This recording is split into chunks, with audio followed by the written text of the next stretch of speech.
وأحسن منك لم تر قط عيني وأجمل منك لم تلد النساء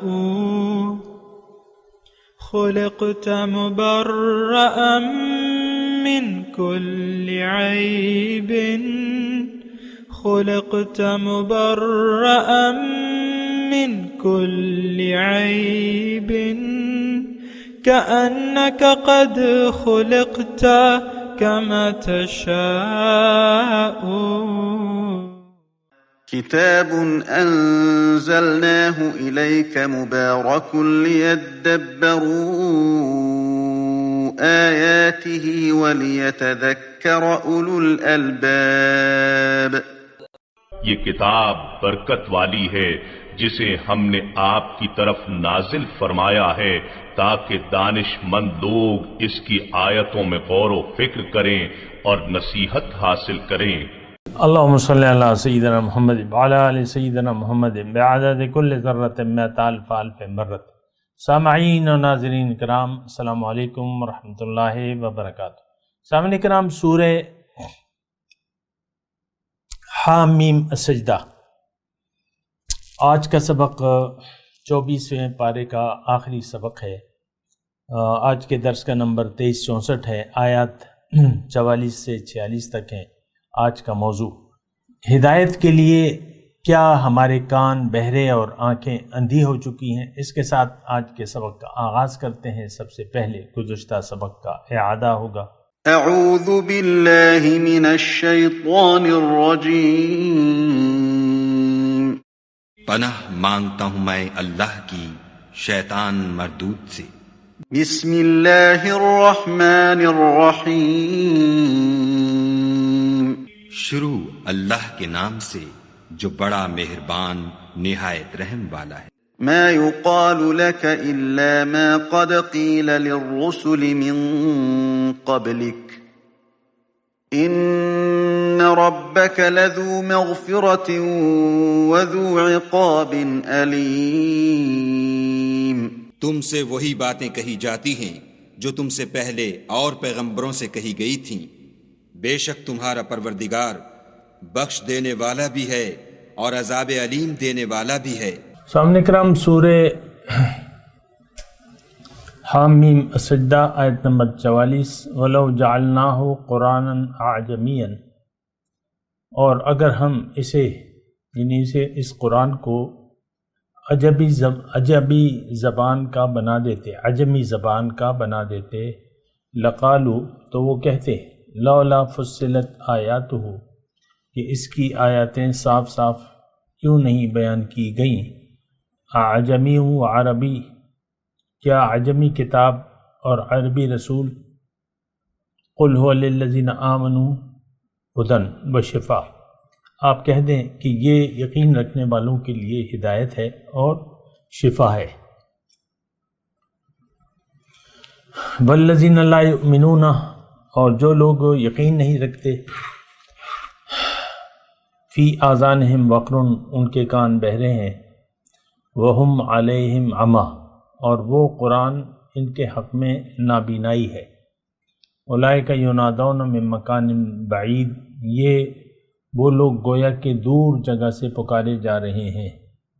سامعین کرام، سورہ حامیم سجدہ ہے اور آخری مضامین شروع ہیں ماشاءاللہ. دیکھیں، ایک بات ہے، اگر آپ دیکھیں قرآن کے تمام مضامین کو بالعموم، اور خاص طور پہ مکی صورتیں جو ہیں وہ بالخصوص، اس میں مرکزی نقطہ جو ہے وہ توحید، رسالت اور آخرت کا ہے. اور ظاہر ہے کہ اللہ تعالیٰ کے رسول قرآن لے کے آئے ہمارے پاس، اور قرآن ہدایت کا سر چشمہ ہے، اللہ کی کتاب ہے. تو آج کا جو ہم نے پہلی آیت پڑھی ہے، آیت نمبر 44، اللہ تعالیٰ نے اس میں یہ فرمایا کہ دیکھو، رسول عربی ہے، قرآن عربی زبان میں ہے، تم بھی عربی سمجھتے ہو، اور اس لیے میں نے یہ بیان یعنی عربی زبان میں اس لیے نازل کیا ہے کہ تم پہلے مخاطب ہو اے اہل مکہ، کہیں تم ایسا نہ ہو کہ یعنی ہم دوسری زبان میں بھی اس کے اتارنے پر قادر تھے، لیکن اگر ہم کسی اور زبان میں نازل کر دیتے اور رسول عربی ہوتا اور نہ وہ سمجھتا اس کتاب پر نہ تم سمجھتے، تو پھر یعنی پھر کیا تم اس سے فائدہ حاصل کر سکتے تھے؟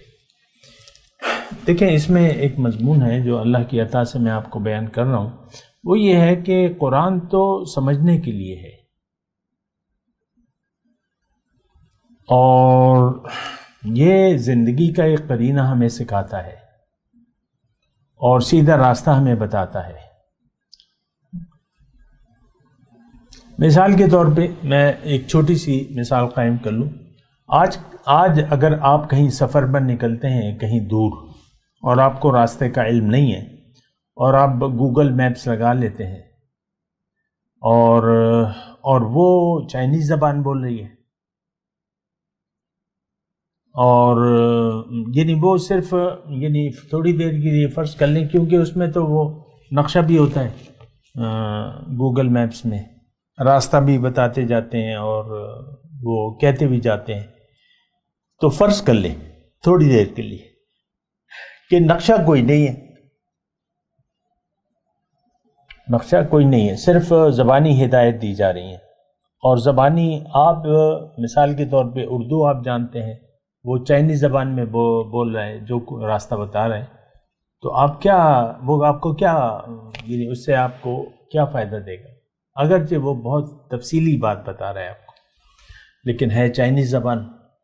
یہ ویسی میں نے ایک بات کہی، لیکن جو نقطہ ہے وہ جو میں کہنا چاہتا ہوں وہ یہ ہے کہ قرآن تو سمجھنے کے لیے ہے، لِيَدَّبَّرُوا آیَاتِهِ وَلِيَتَذَكَّرَ أُولُو الْأَلْبَابِ۔ قرآن کو اللہ تعالیٰ فرما رہے ہیں اس لیے میں نے نازل کیا ہے کہ اس کی آیاتوں میں تم تدبر کرو، اس کو سوچو اور اس سے نصیحت حاصل کرو۔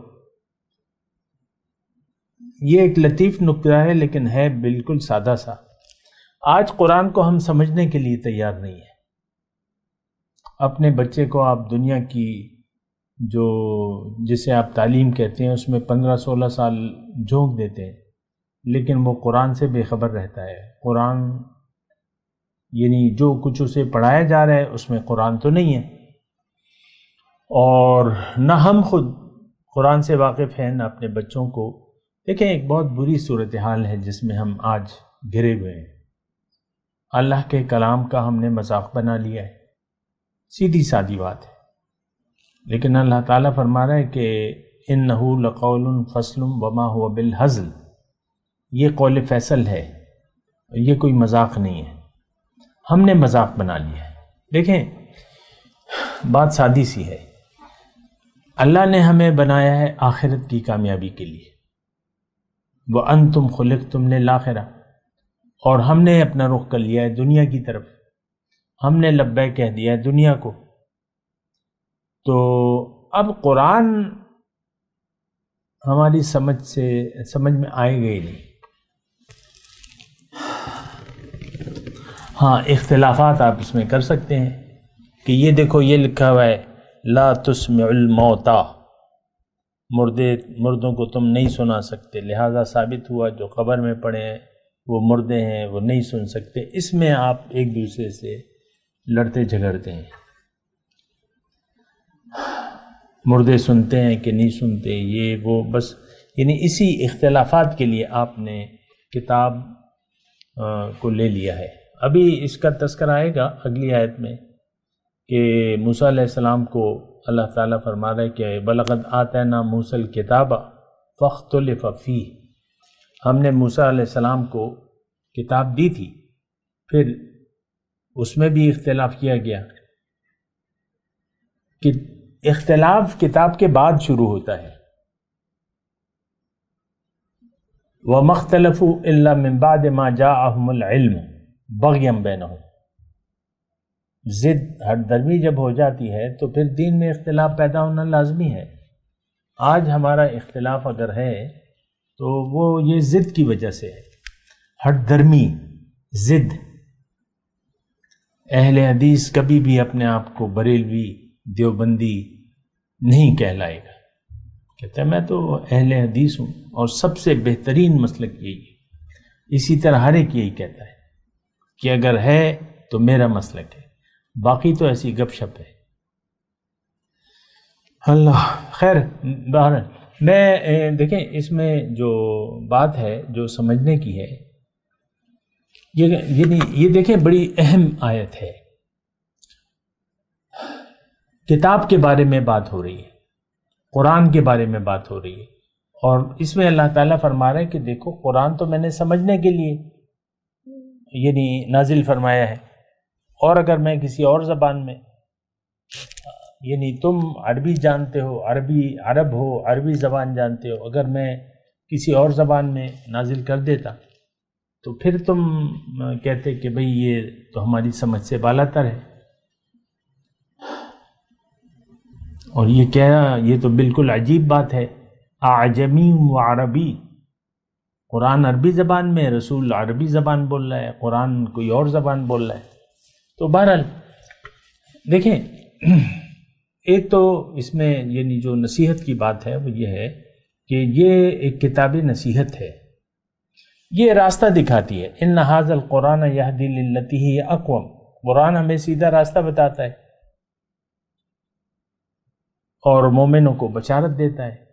اب جو سیدھے راستے پر نہیں چلنا چاہتے وہ پھر اس میں اختلاف، وہ جو کچھ ہے وہ آج ہو رہا ہے، ابھی ہم اس کی بات کریں گے. تو پھر اللہ تعالیٰ فرماتا ہے کہ دیکھو قل هو للذین آمنوا ھدی و شفاء، جو یہ یقین رکھنے والے لوگ ہیں جن کو ہدایت کی ضرورت ہے ان کے لیے یہ ہدایت ہے. دیکھیں یہاں صرف لفظ استعمال ہوا ہے آمنو کا، تھوڑا غور کیجئے نا. آمنو کہ جو یقین رکھتے، اب یہاں آمنو بالکتاب کی بات نہیں ہے، آمنو باللہ، آمنو بالرسول کی بھی بات نہیں ہے، صرف ایک لفظ ہے آمن، یقین. اب تذکرہ تو ہو رہا ہے کتاب کا، وَلَوْ جَعَلْنَاهُ قُرْآنًا، قرآن کی بات ہو رہی ہے، ایک ہی آیت ہے. اچھا اب یقین کس بات پر؟ کہ ہاں مجھے ہدایت کی ضرورت ہے، مجھے ہدایت کی ضرورت ہے، تو پھر یہ قرآن ان کے لیے ہدایت ہے. آپ اگر کوئی کہتا ہے کہ یعنی حق کا متلاشی یعنی ہدایت کا متلاشی اس کے لیے یہ ہدایت ہے، لیکن یقین رکھنے والے کے لیے ہدایت ہے اور اس میں شفا ہے. آپ کو میں نے بتاتا رہتا ہوں کہ انسان جو ہے وہ بیمار پیدا ہوتا ہے، اس کو شفا کی یعنی اس میں بہت سے امراض ہیں، یعنی جس کو آپ اخلاق رذیلہ کہتے ہیں. اور ویسے بھی نفس جو ہے وہ اسے ہدایت کی ضرورت ہے، جو نفس امارہ ہے اسے مطیع کرنے کے لیے پھر تو ہدایت کی ضرورت ہے. یعنی نفس کیا ہے؟ خواہشات کا ایک مجموعہ ہے اور وہ آپ کو ظاہر کی طرف آمادہ کرتا ہے. ظاہر کو دیکھو، ظاہر کو مدعا بنا لو. پھر عقل سے جب آپ سوچتے ہیں تو آپ یہ یقین کر لیتے ہیں کہ نہیں، میری منزل تو دنیا نہیں ہے، ظاہر کو کیوں دیکھوں، میں تو آخرت جہاں پہ میں جا رہا ہوں اس کو میں نے دیکھنا ہے، سوچنا ہے، سمجھنا ہے. تو پھر یہ قرآن آپ کے لیے ہدایت بھی ہے اور آپ کے جو بیماریاں ہیں اس کے لیے شفا ہے. اور اگر آپ کا یقین نہیں ہے، والذین لا یؤمنون، جس کا یقین نہیں ہے، کیا مطلب؟ جس کی منزل اللہ نہیں ہے، جس کی ترجیح آخرت نہیں ہے، جسے اپنے اوپر یقین نہیں ہے، اپنے مقصد وجود پر یقین نہیں ہے، تو یہ قرآن پھر ان کے لیے اس میں کوئی ہدایت نہیں ہے ان کے لیے. دیکھیں روشنی، انسان روشنی کا طالب ہے. جب آپ ظاہر کو روشنی قرار دے دیتے ہیں تو پھر قرآن میں تو آپ کے لیے اندھیرا ہے. یعنی قرآن آپ کے حق میں پھر نابینائی ہے، اس میں اندھیرا ہے آپ کے لیے، اس میں روشنی نہیں ہے. وہ کہتے ہیں نا ہم بڑے روشن خیال لوگ ہیں. تو اگر قرآن یعنی اگر آپ کی منزل اللہ نہیں ہے، دیکھیں 2-4 باتیں میں کہہ رہا ہوں، اس کو ذرا سوچیں آپ کے لیے. اگر آپ اپنے حقیقی وجود پر یقین نہیں رکھتے اور آپ اپنے مقصد وجود پر یقین نہیں رکھتے کہ میرا مقصود تو دنیا نہیں ہے، اللہ ہے، اور اگر آخرت آپ کی ترجیح نہیں ہے، یہ ساری باتیں یقین سے تعلق رکھتی ہیں. یقین جو ہے وہ مرکزی چیز ہے ہدایت سے فائدہ اٹھانے کے لیے. حق پر یقین. اب حق اللہ ہے، حق رسول کی ذات ہے، حق قرآن ہے، اور اہل حق آج موجود ہیں. ان پر اگر آپ کو یقین نہیں ہے تو آپ پھر بھی قرآن سے کوئی فائدہ نہیں اٹھا سکتے. دیکھیں یہ وہ کہتے ہیں نا، شاعر نے کہا ہے کہ جب تک تیرے دل پہ نہ ہو نزول کتاب، گرا کشا ہے نہ راضی نہ صاحب کشاف.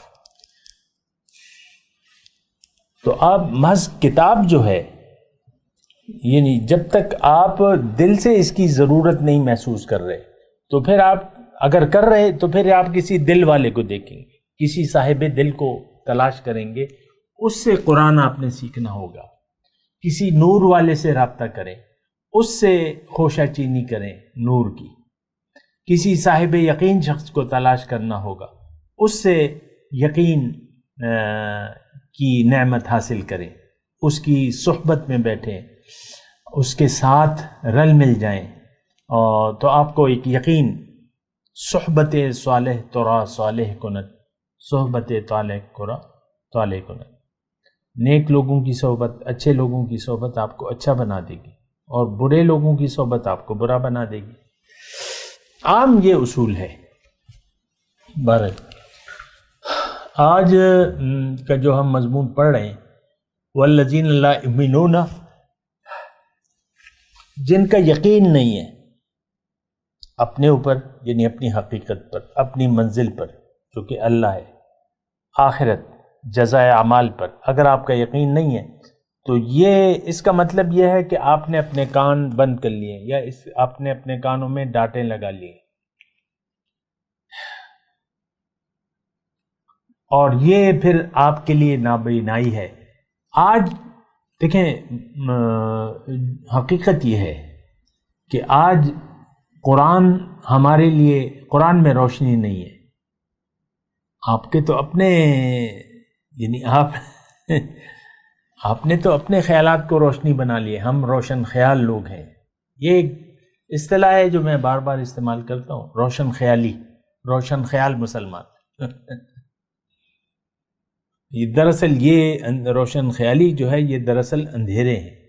قرآن میں روشنی ہے، اور قرآن سے کے نزدیک ہم جانے کے لیے تیار نہیں ہے. وَهُوَ عَلَيْهِمْ عَمَى، وہ قرآن ان کے حق میں نابینائی ہے.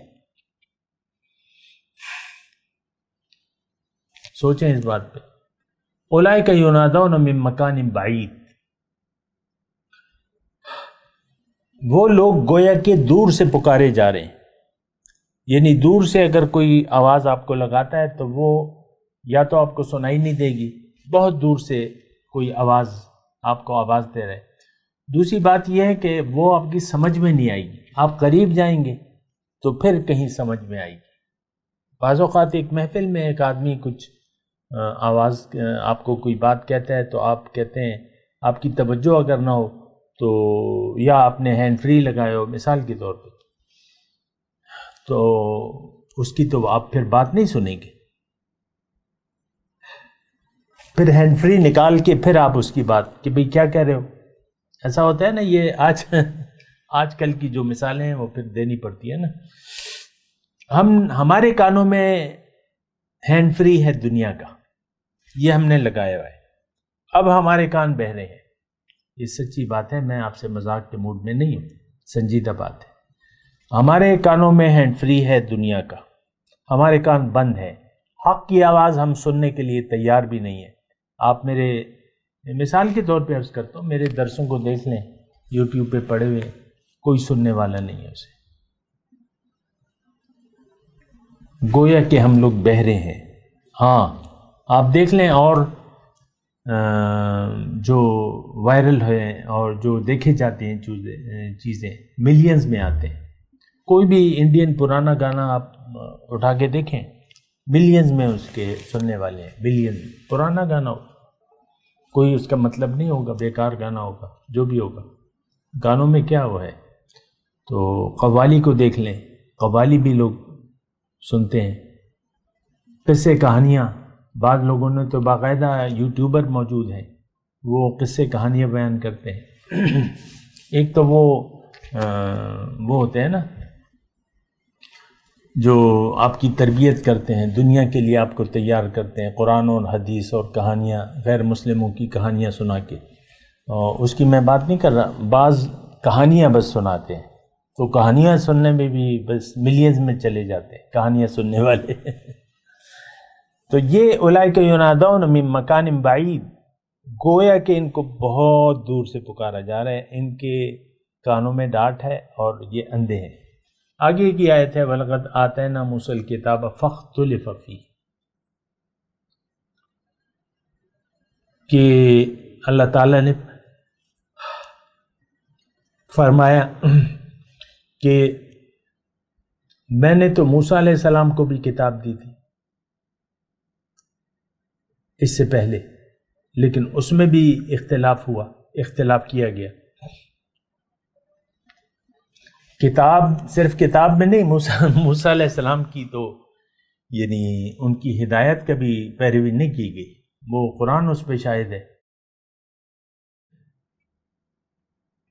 بنی اسرائیل نے قسم قسم کے ناجائز مطالبات کیے اور پیغمبر کی بات کو ہلکا سمجھا. اور کتاب بھی پھر آپ کو پتہ ہے کتاب کیا اس کی وہ ہے. تو فاختلف فیہ ولولا کلمۃ سبقت من ربک، اور اگر آپ کے رب کی طرف سے ایک بات کا فیصلہ نہ ہو چکا ہوتا تو ان کا فیصلہ چکا دیا جاتا. لقضی بینہم وانہم لفی شک منہ مریب، اور یہ قرآن میں تو قوی انہیں قرآن میں قوی شک ہے، مریب. تو دیکھیں یہ بات تو بالکل واضح ہے. یعنی اگر آپ تھوڑا سا سمجھ سے کام لیں، جب منزل آپ کی دنیا بن گئی اور یقین آپ کا دنیا پر ہو گیا اور حاصل دنیا کو آپ نے اصل کامیابی سمجھ لیا، تو قرآن میں تو دیکھیں دو چیزوں پر، دیکھیں دو مختلف چیزوں کو آپ بیک وقت ایک سا نہیں رکھ سکتے. کامیابی کی جگہ آخرت ہے اور آپ نے کامیابی کا معیار دنیا یا حاصل دنیا کو قرار دے دیا ہے. اب آخرت سے تو آپ کا یقین ہے نہیں. شک منہ مریب، یعنی ہدایت کے متعلق ہم لوگ شک میں ہیں، ہدایت قبول کرنے کے لیے ہم تیار نہیں ہیں. پھر اللہ تعالیٰ فرماتا ہے من عمل صالحا فلنفسہ، جو کوئی نیک کام کرتا ہے تو وہ اپنے لیے، ومن اساء فعلیہا، اور اگر کوئی برائی کرتا ہے تو اس کا وبال اسی پر ہوگا. وما ربک بظلام للعبید، اور آپ کا رب تو بندوں پر کچھ بھی ظلم نہیں کرتا. اچھا، اس میں اب یعنی بہت گہرا مضمون ہے لیکن سادہ ہے، سمجھنے والا ہے کہ اگر آپ زندگی کے مقصد کو جان لیتے ہیں اور زندگی کے مقصد کو پورا کرنے کے لیے آپ زندگی وقف کر دیتے ہیں، جیسے کہ وہ آیت مبارکہ ہے قل ان صلاتی و نسکی و محیایا و مماتی للہ رب العالمین، کہ آپ کہہ دیں کہ میری نماز، میری قربانی، میری زندگی، میری موت اللہ کے لیے ہے جو کہ رب العالمین ہے.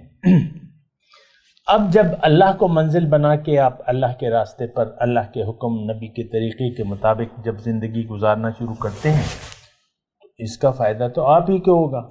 آپ کسی پہ احسان تو نہیں کر رہے سوائے اپنے. ایک بات ہے نا، آپ کسی پر احسان نہیں کر رہے. اگر آپ نے نیکی کا رویہ اختیار کر لیا تو یہ آپ کا اپنے اوپر بہت بڑا احسان ہے. اور اگر آپ نے برائی کا راستہ اختیار کر لیا، برائی کا انتخاب، برائی کیا ہے؟ دنیا کو اگر آپ نے مقصود بنا لیا تو ظاہر ہے کہ پھر آپ قرآن کو نظر انداز کر دیں گے، قرآن کی ہدایت کو، جیسا کہ آج ہم نے کیا ہوا ہے۔ تو اس کا نتیجہ بھی پھر آپ ہی پر ہوگا، آپ کی ذات پر، آپ کی قوم پر، آپ کی امت پر۔ یہ بات میں آپ کو بتا دوں، آج جو یعنی ترک قرآن کے نتائج ہیں، تو اس کی وجہ سے ہم اللہ کی لعنت میں ہیں اور ہم معذب ہیں، اللہ کا عذاب ہے ہم پہ۔ وہ یہود و نصارہ جو اللہ تعالیٰ کے مغضوب علیہ قوم تھی اور گمراہ بندے ہیں، ان کے ہاتھ میں اللہ تعالیٰ نے ڈنڈا دیا ہوا ہے اور ہماری پٹائی ہو رہی ہے، آپ دیکھ لیں۔ اور ہم نے خود غلام بنا لیے۔ دیکھیں، ہم کافروں کی پیروی کر رہے ہیں دنیا میں، ہم چاہتے ہیں کہ ہم دنیاوی لحاظ سے خوشحال ہو جائیں، ترقی ہو جائیں، انفرادی بھی اور اجتماعی بھی۔ ہم ترقی یافتہ قوم کہتے ہیں نا، یورپ اور امریکہ یا جو بھی ہے، جاپان وغیرہ، ہم کہتے ہیں یہ ترقی یافتہ قوم ہے۔ آپ کی نظر میں ترقی کا معیار صرف دنیا کی ترقی ہے۔ ایسی ترقی تو قوم عاد اور قوم سمود نے بھی حاصل کر لی تھی، لیکن جو ان کا کیا کرایا تھا ان کے تو کچھ کام نہیں آیا اور تباہ ہو گئے۔ اب صرف ان کے کھنڈرات ہیں، جا کے دیکھ لیں۔ عقل حیران ہو جاتی ہے کہ یہ پہاڑوں میں کیسے انہوں نے گھر بنائے،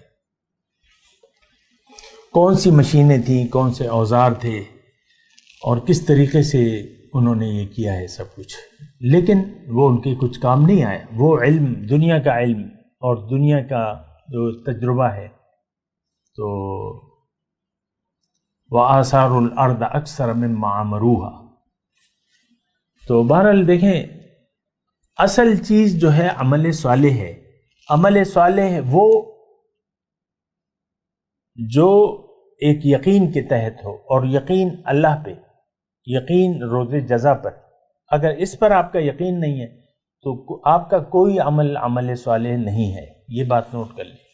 ہر عمل آپ کا بد عمل بن جاتا ہے اگر آپ نے ٹھوکر کھا لی اور دنیا کو اپنی منزل بنا لیا اور دنیا کے راستے پر چل پڑے، تو آپ کا ہر عمل باطل ہے۔ آپ کی نماز، آپ کا روزہ، زکوٰۃ، حج، ہر چیز باطل ہو گئی، بے مقصد ہو گئی۔ دیکھیں، آپ نے تو راستہ ہی بدل لیا نا، آپ نے تو نیت ہی خراب کر لی۔ آج اختتام ہو رہا ہے 24ویں پارے کا، اللہ تعالیٰ کا شکر میں ادا کرتا ہوں، اور جو بھی باقاعدہ سننے والے ہیں اپنی اپنی جگہ کچھ نہ کچھ خوشی کا اہتمام کریں، اور میں تلاوت کرتا ہوں، میرے ساتھ دہرائیے۔ اعوذ باللہ من الشیطان الرجیم، بسم اللہ الرحمن الرحیم۔ وَلَوْ جَعَلْنَاهُ قُرْآنًا أَعْجَمِيًّا لَقَالُوا لَوْلَا فُصِّلَتْ آيَاتُهُ أَعْجَمِيٌّ وَعَرَبِيٌّ قُلْ هُوَ لِلَّذِينَ آمَنُوا هُدًى وَشِفَاءٌ وَالَّذِينَ لَا يُؤْمِنُونَ فِي آذَانِهِمْ وَقْرٌ وَهُمْ عَلَيْهِمْ عَمًى أولئك ينادون من مكان بعيد ولقد آتينا موسى الكتاب فاختلف فيه ولولا كلمة سبقت من ربك لقضي بينهم وإنهم لفي شك منه مريب من عمل صالحا فلنفسه ومن اساء فعليها وما ربك بالظلام للعبيد۔ اب ان آیات کی تلاوت اور ترجمہ۔ اعوذ باللہ من الشیطان الرجیم۔ پناہ مانگتا ہوں میں اللہ کی شیطان مردود سے۔ بسم اللہ الرحمن الرحیم۔ شروع اللہ کے نام سے جو بڑا مہربان نہایت رحم والا ہے۔ وَلَوْ جَعَلْنَاهُ قُرْآنًا أَعْجَمِيًّا لَقَالُوا لَوْلَا فُصِّلَتْ آيَاتُهُ أَعْجَمِيٌّ وَعَرَبِيٌّ قُلْ هُوَ لِلَّذِينَ آمَنُوا هُدًى وَشِفَاءٌ وَالَّذِينَ لَا يُؤْمِنُونَ فِي آذَانِهِمْ وَقْرٌ وَهُوَ عَلَيْهِمْ عَمًى أُولَئِكَ يُنَادَوْنَ مِن مَّكَانٍ بَعِيدٍ۔ اور اگر ہم اس قرآن کو غیر زبان عرب میں نازل کرتے تو یہ لوگ کہتے کہ اس کی آیتیں ہماری زبان میں کیوں کھول کر بیان نہیں کی گئیں؟ کیا خوب کہ قرآن تو عجمی اور مخاطب عربی۔ کہہ دو کہ جو ایمان لاتے ہیں ان کے لیے یہ ہدایت اور شفا ہے، اور جو ایمان نہیں لاتے ان کے کانوں میں گرانی یعنی بہرا پن ہے، اور یہ ان کے حق میں موجب نابینائی ہے۔ گرانی کے سبب ان کو گویا دور جگہ سے آواز دی جاتی ہے۔ وَلَقَدْ آتَيْنَا مُوسَى الْكِتَابَ فَاخْتُلِفَ فِيهِ وَلَوْلَا كَلِمَةٌ سَبَقَتْ مِنْ رَبِّكَ لَقُضِيَ بَيْنَهُمْ وَإِنَّهُمْ لَفِي شَكٍّ مِّنْهُ مُرِيبٍ۔ اور ہم نے موسیٰ کو کتاب دی تو اس میں اختلاف کیا گیا، اور اگر تمہارے پروردگار کی طرف سے ایک بات پہلے نہ ٹھہر چکی ہوتی تو ان میں فیصلہ کر دیا جاتا، اور یہ اس قرآن سے شک میں الجھ رہے ہیں۔ من عمل صالحا فلنفسه ومن اساء فعليها وما ربك بظلام للعبید۔ جو نیک کام کرے گا تو اپنے لیے، اور جو برے کرے گا تو ان کا ضرر اسی کو ہوگا، اور تمہارا پروردگار بندوں پر ظلم کرنے والا نہیں۔ صدق اللہ العظیم۔ اس کے ساتھ ہی آج کے درس کا وقت اختتام کو پہنچا۔ اگلے درس میں انشاءاللہ ملاقات ہوگی۔ وآخر دعوانا ان الحمد للہ رب العالمین۔ مولاي صل وسلم دائما ابدا على حبيبك خير الخلق كلهم۔